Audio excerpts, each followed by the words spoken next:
Hi, in case మీరు home theatre plan చేస్తుంటే you must listen to this. Very very important. Home థియేటర్స్లో మీరు ఎంత ఎక్స్పెన్సివ్ ఆడియో సిస్టమ్ పెట్టుకున్నా సరే అకాస్టిక్స్ ప్రాపర్గా చేయకపోతే మాత్రం మీ ఆడియో సిస్టమ్ నుంచి బెస్ట్ అవుట్పుట్ రాదు. సో ఇది అందరికీ తెలిసిన విషయమే. So I don't want to repeat on that. But the thing is, మార్కెట్లో హోమ్ థియేటర్ అకాస్టిక్స్ ఎలా చేస్తున్నాం? There are 3 different approaches. First thing ఏంటంటే pet panels or acoustic boards అంటాము. So they look something like this. So ఇలా different కలర్స్లో pet panels వస్తాయి. So వీటితో acoustics చేస్తారు. ఓకే, సో వీటితో చేయడం వల్ల you can design a very very premium looking home theatre. చూడటానికి అయితే చాలా బాగుంటుంది విత్ ప్రాపర్ లైటింగ్ అండ్ వీటితో డిజైన్ చేసినప్పుడు you can build excellent looking home theatres. But sound quality విషయంలో this is the least effective method. Home theatre standards ప్రకారం ఈ పెట్ panels చేసే హోమ్ థియేటర్స్లో నేనైతే గ్రేట్ రిజల్ట్స్ ఎక్స్పెక్ట్ చేయను. నన్ను అడిగితే పర్సనల్గా పెట్ ప్యానల్స్ నేను అకాస్టిక్ ట్రీట్మెంట్ అని కూడా అన్నాను. It's just wall panelling to make the walls look good. So ఈ పెట్ ప్యానల్స్తో ఎవరైనా అకాస్టిక్ చేయమని అడిగితే మేము అసలు ప్రాజెక్ట్ టేకప్ కూడా చేయం. So we say that this is not the right approach అని చెప్పేస్తాం డైరెక్ట్గా. But maybe when the budget is very very limited or any other strong reason ఉంటే it's customer choice. So now second approach ఏంటంటే this is the most generic approach, most common approach. మన ఇండియాలో majority home theatres అన్ని ఈ అప్రోచ్లోనే చేస్తారు. మీరు యూట్యూబ్లో కానీ ఇన్స్టాగ్రామ్లో కానీ హోమ్ థియేటర్స్ ఇన్ ఇండియా అని టైప్ చేస్తే వచ్చే వీడియోస్ అన్నీ కూడా మెజారిటీ హోమ్ థియేటర్స్ ఇదే అప్రోచ్లో చేస్తారు. That is the most regular approach and generic approach. Okay, so బేసిక్గా దీనిలో ఫండమెంటల్ ఏముంటుందంటే మన వాల్ మీద డైరెక్ట్గా 2 feet by 4 feet సైజ్ ఒక గ్రిడ్ ఆర్ ఫ్రేమింగ్ చేస్తారు. వుడ్ ఫ్రేమింగ్ కానీ మెటల్ ఫ్రేమింగ్ అని చేస్తారు. సో దాంట్లో ఒక 2 inch థిక్నెస్ ఉన్న అబ్జార్ప్షన్ మెటీరియల్ ఫిల్ చేస్తారు. సింత్ వూల్, పాలీవూల్, రాక్ వూల్ ఇలాంటిది ఏదన్నా. ఓకే, సో దానిపైన ఒక ప్లైవుడ్ లేయర్ వేస్తారు, దానిపైన ఫోమ్ లేయర్ వస్తుంది, దానిపైన ఫ్యాబ్రిక్ గ్రిప్పర్స్ ఇట్లా. So this is the regular approach, generic approach. అందరూ ఫాలో అయ్యేది. అంటే మీరు యూట్యూబ్లో ఎంత ప్రీమియంగా కనిపించే హోమ్ థియేటర్స్ అన్న లైక్ 20 lakhs 30 lakhs హోమ్ థియేటర్స్లో కూడా many people are following this same approach. So now ఇది home theatre acoustics best approach అంటే the answer is again no. This is not the best approach. మరి అందరూ ఎందుకు చేస్తున్నారు అంటే ద ఆన్సర్ ఇస్ సింపుల్. ఒక 15-20 years బ్యాక్ ఈ home theatres trend start అయినప్పటి నుంచి వస్తున్న అప్రోచ్ ఇది. సో అందరూ అదే ఫాలో అవుతున్నారు. So there is no innovation in the recent times. But acoustics పరంగా ఈ అప్రోచ్లో ఏంటంటే చాలా ఎక్కువ వర్క్ జరిగినట్టు ఉంటుంది. ఫర్ ఎగ్జాంపుల్ ప్లైవుడ్ లేయర్ వేస్తారని చెప్పాను కదా, దాంట్లో కూడా హోల్స్ డ్రిల్ చేస్తారు. ఎవ్రీ 6 inches డిస్టెన్స్లో హోల్స్ వేస్తూ ఉంటారు.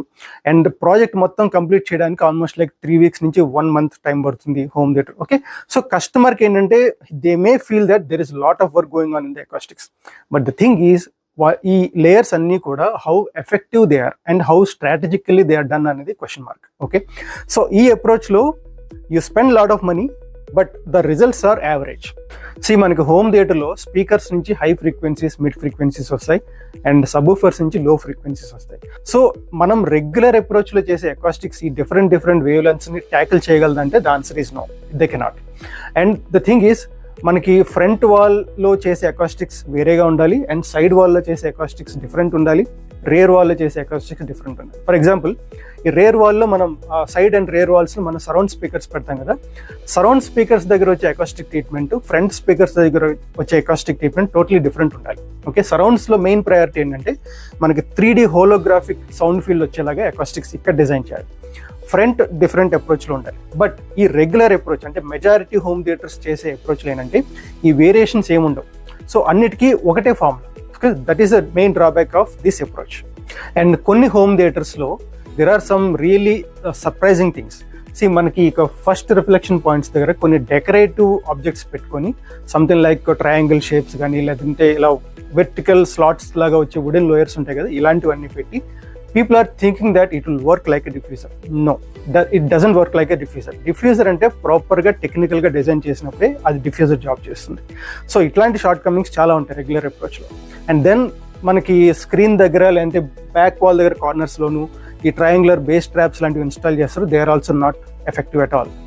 సో బేస్ ట్రీట్మెంట్ అనేది టోటలీ డిఫరెంట్ సబ్జెక్ట్ లాగా ట్రీట్ చేసి మనం హ్యాండిల్ చేయాలి. బట్ ఈ రెగ్యులర్ అకాస్టిక్స్ అప్రోచ్లో ఎవరు అలాంటి పనులు చేయట్లేదు.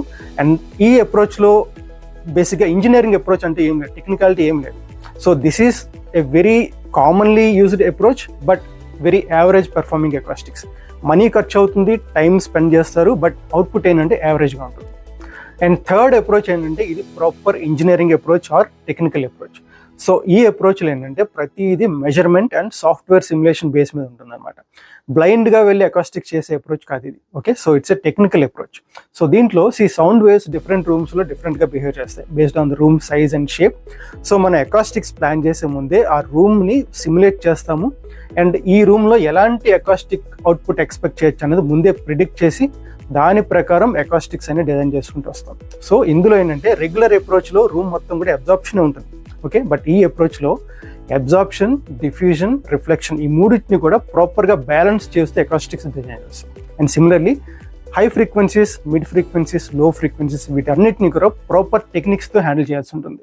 సో అందరూ చేసే రెగ్యులర్ అప్రోచ్లో రూమ్ మొత్తానికి ఒకటే ఫార్ములా, వాల్స్, సీలింగ్ అన్నీ కూడా ఒకే అప్రోచ్లో చేస్తారు. బట్ ప్రాపర్ టెక్నికల్ అప్రోచ్లో చేసినప్పుడు వాల్స్లో కూడా let us say for example side వాల్లో ఫ్రంట్ సైడ్ చేసే అకాస్టిక్ ట్రీట్మెంట్ వేరే ఉంటుంది, మిడిల్లో చేసేది వేరే ఉంటుంది, రేర్ సైడ్ చేసేది వేరే ఉంటుంది. సో మొత్తం రూమ్లో అకాస్టిక్స్ కూడా ప్లేస్ అండ్ జోన్ బట్టి చాలా వేరియేషన్ ఉంటుంది అనమాట. So this is the right way to do the acoustics. So చాలా మంది కస్టమర్స్ ఆడియో వీడియో సిస్టమ్ మీద they spend lot of money and brand conscious ఉంటారు. బ్రాండ్ వాల్యూ కోసం they spend lot, 2 lakhs 3 lakhs rupees పెట్టి కూడా each speaker install చేస్తుంటారు. So make sure that when you spend lot of money on the audio video system, your acoustics is also done in a technical approach. So main design చేసే home theatres అన్ని కూడా ఈ proper engineering అప్రోచ్లోనే చేస్తాం. So regular అప్రోచ్లో home theatre ఎవరన్నా చేయొచ్చు, to be honest experienced carpenters కూడా చేయగలుగుతారు. బట్ టెక్నికల్ అప్రోచ్లో అకాస్టిక్స్ చేయడం వెరీ వెరీ క్రిటికల్. సో ఇప్పుడున్న మాస్ మార్కెట్ సినారియోలో లుక్స్కి ఉన్నంత ఇంపార్టెన్స్ టెక్నికాలిటీకి లేదు. So that is where we want to maintain difference in the market. So a home theatre design చేసినా we make sure that your audio system gives the best out of it's capability. So ఒక proper scientific అప్రోచ్లో మీ home theatre acoustics కావాలంటే please get in touch with us. See you guys.